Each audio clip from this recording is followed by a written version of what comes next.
تبھی یہ جو دعا ہے نا لا حول ولا قوت الا باللہ، یہ ہمیں کیوں مانگنے کا حکم ہے؟ لا حول کا مطلب گناہ سے بچنے کی طاقت، ولا قوت اور نیکی کرنے کی طاقت، الا باللہ وہ نہیں ہے مگر اللہ کی مدد کے ساتھ۔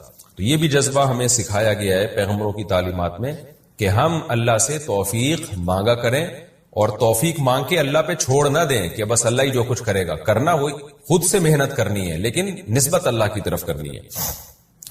اور ایک اہم بات یہ پتہ چلتی ہے کہ یوسف علیہ السلام پر کتنا دباؤ تھا، کتنا دباؤ، کہ زنا نہ کرنے کی صورت میں بدنامی کا خطرہ، جیل جانے کا خطرہ، اس زمانے کے جیل بڑے خطرناک تھے، اور کرنے کی صورت میں خواہش بھی پوری ہوگی، اور جو ایک انسان کی نیچر ہے، جو مرد کی ایک نیچر ہے، اور عزت بھی ملے گی، یعنی زنا کرانے والی تمام محرکات موجود تھے اور زنا سے روکنے والے ایک محرک بھی موجود نہیں تھا۔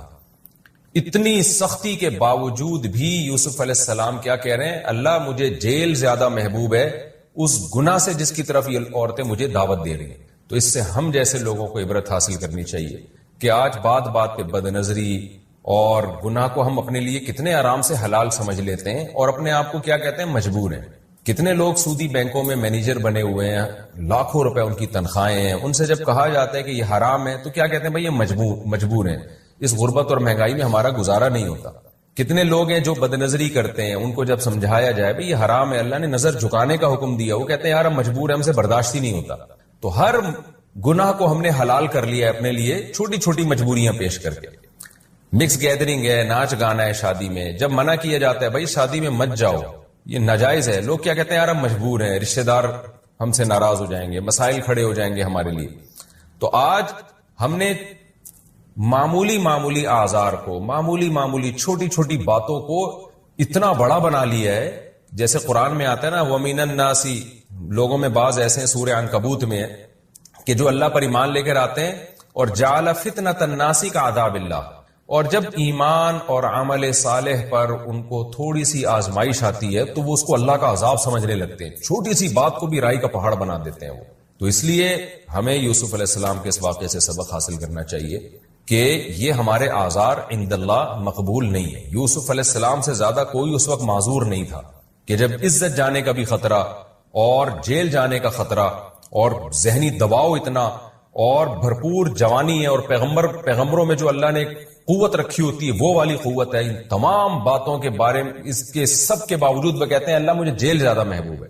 یہی ہمارا بھی جذبہ ہونا چاہیے، اور جب ہمارا گناہ سے بچنے کا یہ والا جذبہ ہوگا تو پھر حدیث میں آتا ہے رسول اللہ صلی اللہ علیہ وسلم نے فرمایا ذاق طعم الایمان من رضی باللہ ربا وبالاسلام دینا وبمحمد صلی اللہ علیہ وسلم نبیا، وہ شخص ایمان کی مٹھاس چکھ لے گا جو اس پر راضی ہو گیا کہ میرا رب اللہ ہے، میرے پیغمبر محمد صلی اللہ علیہ وسلم ہے، اور میرا مذہب اسلام ہے، اس پہ ڈٹ جائے بس وہ کہ اب میں جو اسلام کے حکام ہے اس سے آگے پیچھے نہیں ہوں گا۔ تو آپ نے فرمایا اس کو دنیا میں اسلام کی مٹھاس محسوس ہوگی، اور جو بیچ میں لٹکا ہوا زندگی گزارتا ہے کبھی ادھر کبھی ادھر، اس کو اسلام کی مٹھاس محسوس نہیں ہوتی۔ تو یوسف علیہ السلام کے اس گناہ سے بچنے کے اس جذبے میں ہمارے لیے بھی بہت زیادہ عبرت کا سامان ہے۔ ہمارے لیے جو آزار ہم جن عذروں کی، لڑکیاں شرعی پردہ نہیں کرتی کہ والدین ناراض ہو جائیں گے اور سسرال ناراض ہو جائے گا یا شادی میں مشکلات کھڑی ہو جائیں گی، تو یہ کوئی عذر نہیں۔ اللہ کا حکم سب سے پہلے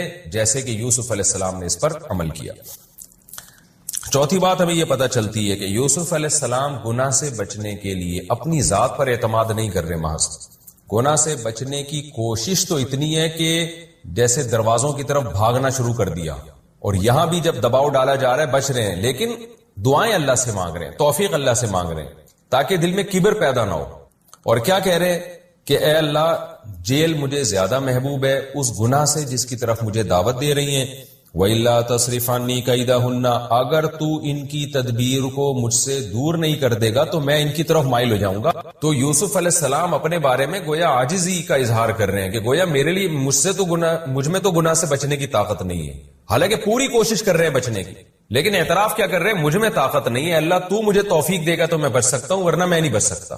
آج کیا ہو رہا ہے؟ آج نہ تو اللہ سے دعا مانگتے ہیں اور اپنے بارے میں یہ فرض کر کے بیٹھے ہوئے ہیں کہ میں تو بہت پاورفل ہوں، اور پھر گناہ سے بچنے کے اسباب بھی اختیار نہیں کر رہے ہوتے. تو یہ شریعت کا مزاج ہے کہ آپ گناہ سے بچنے کے لیے اپنی پوری طاقت استعمال کر لیں, اور جو فرائض واجبات ہیں اس کو پورا کرنے کے لیے پورے کانفیڈنس کے ساتھ پوری طاقت استعمال کریں, تمام اسباب اختیار کریں, لیکن نظر آپ اللہ پہ رکھیں. اللہ میرے بس میں جو تھا میں نے کیا, لیکن اگر تیری توفیق شامل حال نہیں ہوگی تو میں تو نالائق ہوں, میں تو کمزور ہوں. تبھی یہ جو دعا ہے نا, لا حول ولا قوت الا باللہ, یہ ہمیں کیوں مانگنے کا حکم ہے؟ لا حول کا مطلب گناہ سے بچنے کی طاقت, ولا قوت اور نیکی کرنے کی طاقت, الا باللہ وہ نہیں ہے مگر اللہ کی مدد کے ساتھ. تو یہ بھی جذبہ ہمیں سکھایا گیا ہے پیغمبروں کی تعلیمات میں کہ ہم اللہ سے توفیق مانگا کریں, اور توفیق مانگ کے اللہ پہ چھوڑ نہ دیں کہ بس اللہ ہی جو کچھ کرے گا. کرنا وہ خود سے محنت کرنی ہے, لیکن نسبت اللہ کی طرف کرنی ہے.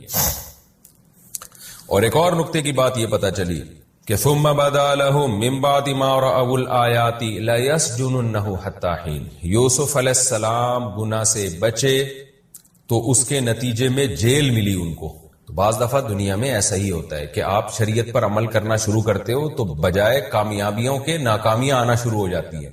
ایسے موقع پہ لوگوں کی چیخیں نکلتی ہیں کہ لو بھائی ہم تو اسلام پر آئے تھے, دین پر آئے تھے, بجائے اس کے کہ پریشانیاں ختم ہوتی, پریشانیاں تو اور بڑھنا شروع ہو گئی. تو ایسے موقع پہ ہمیں یہ سوچنا چاہیے کہ بھائی یہ پریشانی ایسے ہے جیسے یوسف کو جیل ملی تھی. تو یوسف علیہ السلام کو جیل جو ملی ہے تو اس میں اللہ نے آپ کو وہاں صبر کی بھی توفیق دی, اور وہ جیل پیش خیمہ بنی بہت بڑی ترقی کا. تو دین پر عمل کے نتیجے میں جب آزمائشیں آتی ہیں تو اللہ صبر کی بھی توفیق دیتا ہے اگر آپ صبر کرنا چاہو, اور پھر وہ آزمائشیں بہت بڑی ترقی کا ذریعہ بنتی ہیں. اگر ایسا ہونا شروع ہو جائے نا کہ ادھر دین پر عمل کیا ادھر پیسے آنا شروع ہو جائیں, عزت اور شہرت ملنا شروع ہو جائے, پھر تو ہر آدمی چلنا شروع کر دے. تو بعض دفعہ ایسے ہوتا ہے دین پر آنے کے نتیجے میں وقتی طور پر آزمائشیں آتی ہیں. تو ایسے موقع پہ یہ کہنا کہ یہ دیکھو اللہ تعالیٰ سے شکایتیں شروع کر دینا, یہ نیک لوگوں کا کام نہیں ہوتا. اور دوسری بات یہ بھی ہمیشہ ایسا نہیں ہوتا. بعض دفعہ آپ دین پہ چلنا شروع ہوتے ہو تو پھر کوئی آزمائش نہیں آتی, بلکہ پریشانیاں فوری ختم ہونا شروع ہو جاتی ہیں. یہ بھی اللہ تعالیٰ بعض لوگوں کے ساتھ کرتے ہیں کہ آپ نے دین پر عمل کرنا شروع کیا, اللہ نے ترقی اور فتوحات کے دروازے کھول دیے. اور بعض دفعہ یہ بھی ہوتا ہے کہ وقتی طور پر آزمائشیں بڑھ جاتی ہیں. تو دونوں معاملات میں ہمیں مذہب کو تھامنا ہے, ہم نے دین سے پیچھے نہیں ہٹنا. پاگل ہو رہے ہیں نا ٹینشن سے, میرا گھر نہیں ہے, میرا یہ نہیں ہے, میرا وہ نہیں ہے. میرے بھائی دولت کا مقصد تو سکون ہوتا ہے. اگر یہی سکون دولت آپ سے چھین رہی ہے ایسی دولت کا کیا فائدہ؟ سکون سب سے بڑی نعمت ہے, اللہ کی تقدیر. یہ جو نفسیاتی ڈاکٹر ڈپریشن کا علاج کرتے ہیں نا, خدا کی قسم ان کے پاس ڈپریشن کا علاج نہیں ہے. ڈپریشن کا اور اسٹریس کا علاج صرف اور صرف قرآن کے پاس ہے, صرف اور صرف. تبھی میں نے نفسیاتی ڈاکٹر بھی خوش نہیں دیکھے, وہ بھی پاگل ہوتے ہیں. ان کو یہ ہوتا ہے مریض ہی نہیں آ رہا ہمارے پاس, اسی میں ڈپریشن کے جو ہے نا مریض بن جاتے ہیں, اور کوئی بندہ ہی نہیں آ رہا, اتنی تھوڑی فیس دی ہے اس میں. وہ اپنا علاج نہیں کر سکتا, تمہارا کہاں سے کرے گا؟ جب وہمی کا فون آتا ہے, وہمیوں کا, تو میں ان کو مسائل کا جواب نہیں دیتا, کیونکہ وہمیوں کی باتیں سننے سے مجھے ڈر ہوتا ہے کہ میں بھی کہیں وہمی نہ ہو جاؤں. حضرت وہ وضو نہیں ہو رہا, حضرت وہ طلاق کا لفظ تو نہیں نکل گیا میرے دماغ میں, اور میں سوچتا رہتا ہوں. تو مجھے یہ ہوتا ہے کہ میرے دماغ میں بھی یہ بات نہ بیٹھ جائے. میں کہتا ہوں بھائی جلدی سے بھاگ جائے یار یہاں سے, بند کر یار, کسی ڈاکٹر کو دکھا جائے. بیمار کرو ڈاکٹروں کرو نا, ہم جو نارمل لوگ ہیں ہمارے ہنسی خوشی زندگی گزارنے, ہمیں کیوں پریشان کر رہے ہو بھائی؟ تو کہاں سے کہاں بات چلی جاتی ہے. کیا بات کر رہا تھا میں, کیا بات کر رہا تھا؟ ہاں میں یہ بتا رہا تھا کہ دیکھو ڈپریشن کا جو اصل علاج ہے نا وہ ہے تقدیر پر رضا.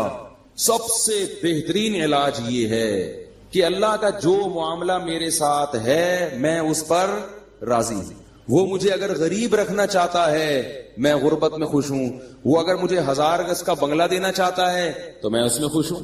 حضرت حسن رضی اللہ تعالیٰ عنہ بہت زیادہ دولت مند تھے, اور حضرت حسن کے جو نانا تھے محمد صلی اللہ علیہ وسلم وہ بہت زیادہ مسکین تھے. تو کسی نے حضرت حسن سے کہا کہ آپ کے پاس تو بڑی دولت ہے اور آپ کے نانا اور آپ کے والد کے پاس تو تھی نہیں. تو انہوں نے کہا بھائی اللہ اگر مجھے اس میں رکھنا چاہتا ہے تو میں اس میں خوش ہوں. آئی بس بھائی جس حال میں اللہ نے رکھا ہے بس ٹھیک ہے, تو پریشان ہونے کی چندہ ضرورت نہیں. اللہ آپ کو ڈیفنس میں گھر دلا رہے وہاں رہ لو, اللہ آپ کو چاہ رہے کہ آپ اورنگی ٹاؤن میں رہو تو وہاں رہ لو, اللہ چاہ رہے کہ آپ گرو مندر میں رہو تو وہاں رہ لو, اللہ چاہ رہے کہ مچھر کالونی میں لیاری ندی کے قریب رہو, اب آپ استطاعت نہیں ہے تو مجبوراً وہاں لے لو. بھائی مچھر کا کر لو, جالیاں والیاں لگا لو, اسپرے کر لو تاکہ بیمار نہ ہو, ٹھیک ہے نا. انجوائے کرو بس وہیں اسی میں. چرسی دیکھو کیسے انجوائے کرتے ہیں,